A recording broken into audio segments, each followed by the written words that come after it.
Hello and welcome to Psychgeist, where we talk about the psychology of the era, the science of games. I am your host, Dr. Rachel Kowert, and today we're talking about Animal Crossing. Animal Crossing is all anybody seems to be talking about since its release in March 2020. For many people, it has been the game of the pandemic. I know for me, it has been not only in the sheer amount of time I've spent playing it, but the amount of interviews I've given about it. I don't think I've talked about a particular game as much as I have about Animal Crossing in the last 10 years of me talking to the media. The sheer amount of media coverage that Animal Crossing is receiving is staggering, and the academic research community has honed in on this as well.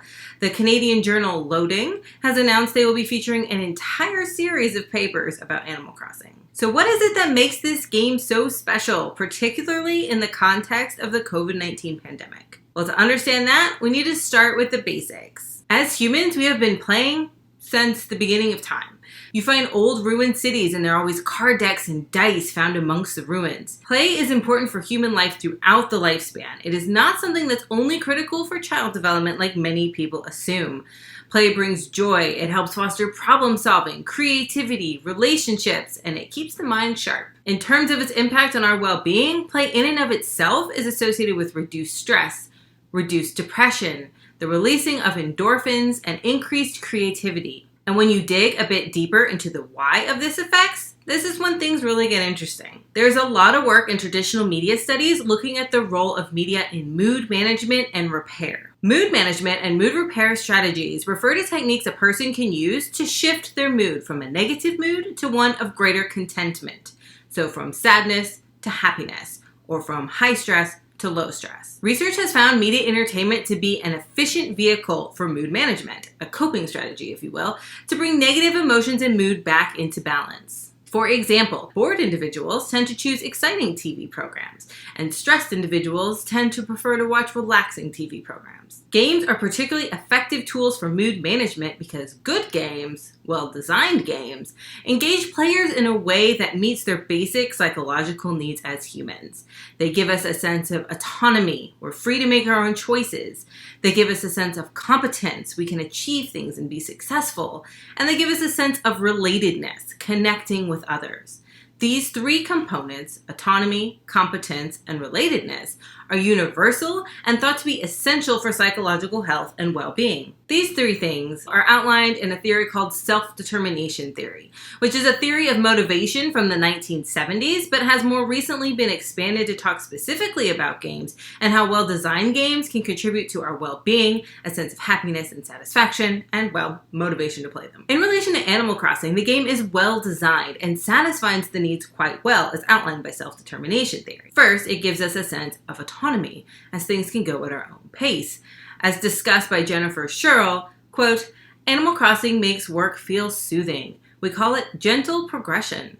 Players chop wood or build a bridge at their own speed, which makes it feel both personal and predictable. We feel a sense of competence when we accomplish the mundane tasks like watering our flower beds or catching the coelacanth, which I never did. And a sense of relatedness can occur when playing with family or friends, or with the relationships we have with our other villagers. Online games are uniquely different in their ability to socially connect through interactivity.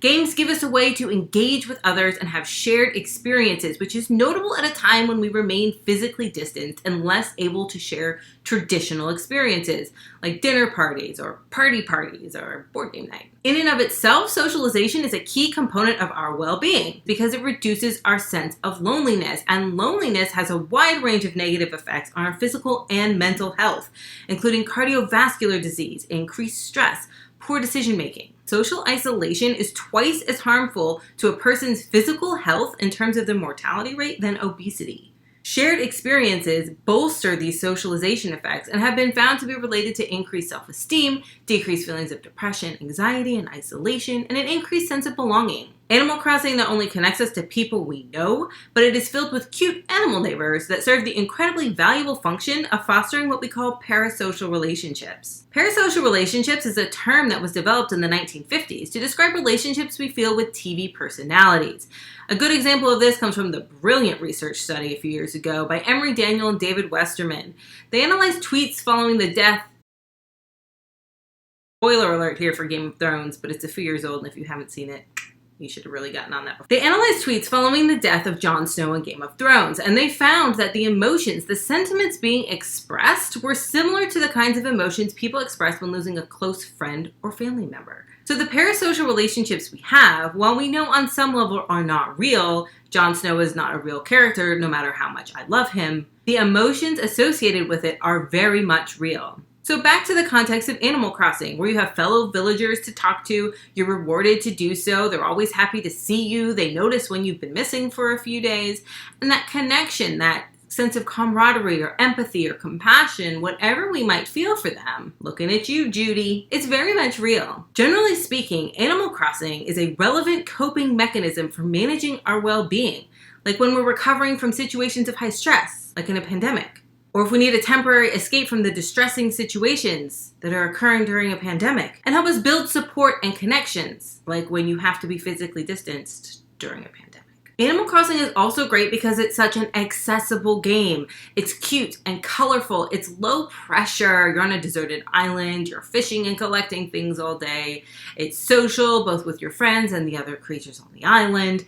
It's creative. It's regimented. It's predictable. And while the world is unpredictable, that can be a welcome escape. It's also familiar. Animal Crossing is a new release of a trusted franchise, and that gives it a sense of coziness and connection. Taken together, what Animal Crossing has done has provided the opportunity for us to escape into a creative social world with no pressure, where everybody knows your name. That's cheers. But that sounds pretty awesome right now. If you like this video and want to see more, please hit the subscribe and like button.